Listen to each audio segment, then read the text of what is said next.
Mislim da se svi sjećate bubanja na pamet brojke iz geografije, kao što su, na primjer, kopnena granica Hrvatske, površina, mora i sl. Naime, ove podaci nisu točni. Ako idemo mjeriti ove podatke, na primjer za kopnenu granicu Hrvatske, u preciznosti od 1 km dobit ćemo 2028 km. Ali ako u drugom mjerenju uzmemo preciznost od 1 metra, dobit ćemo znatno drugačiji i malo veći broj. Sa svakom idućom iteracijom, to je sa svakim idućim finim mjerenjem, dobit ćemo sve veće i veće brojeve. Ovaj problem izračunavanja geografskih karakteristika najtočnije riješio znanstvenik Benoit Mandelbrot 1975. godine. On je uveo fraktale u svoje izračune.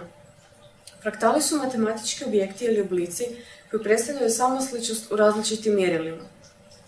Kao primjer, možemo uzeti Cantorov skup. George Cantor je 1874. godine uzeo dužinu, podijelio je na 3 jednaka dijela, sredinu izbacio, a postupak je ponovio sa preostala 2 dijela. Nakon određenog broja iteracija, shvatio je 2 stvari. Prvo, da nikada neće moći potpuno iscrpiti početnu dužinu, i drugo, da ovaj postupak može ponavljati u beskonačnost, to jest ne postoji zadnja iteracija. Kao drugi primjer fraktala, uzet ćemo kohu pahuljicu. Ona nastaje tako da od početne dužine koje smo podijelili na 3 dijela, umjesto srednjih dijela bacimo još 2 dužine koje su u vrijednosti trećine početne. Ovaj postupak primjenjujemo na sve dobivene dužine ovog oblika. Nakon određene iteracije možemo primijetiti da se ovaj oblik ponavlja. Jedno od najvažnijih svojstva fraktala je njihova necijelobrojna dimenzija. Na primjer, Cantorov skup ima dimenziju 0,63, a kohova pahuljica 1,26.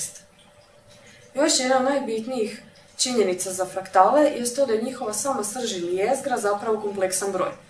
Uzmimo za primjer Mandelbrotov skup. Jednadžba ovog skupa je z n plus 1 jednako z od n na kvadrat plus c, gdje z je isključivo kompleksan broj. Grafički prikaz ove jednadžbe daće nam ovakav srcoliki oblik. Danas su fraktali svuda oko nas. Možemo ih primijetiti u obliku munje ili planine, ili kao samo ponavljajući raspored grane i grančice u bilo kojem drvetu. Danas su fraktali rašireni osim u matematici u područjima umjetnosti, arhitekture, računalne grafike, medicine, tehnologije, biologije i mnogim drugim područjima. Hvala na pažnji.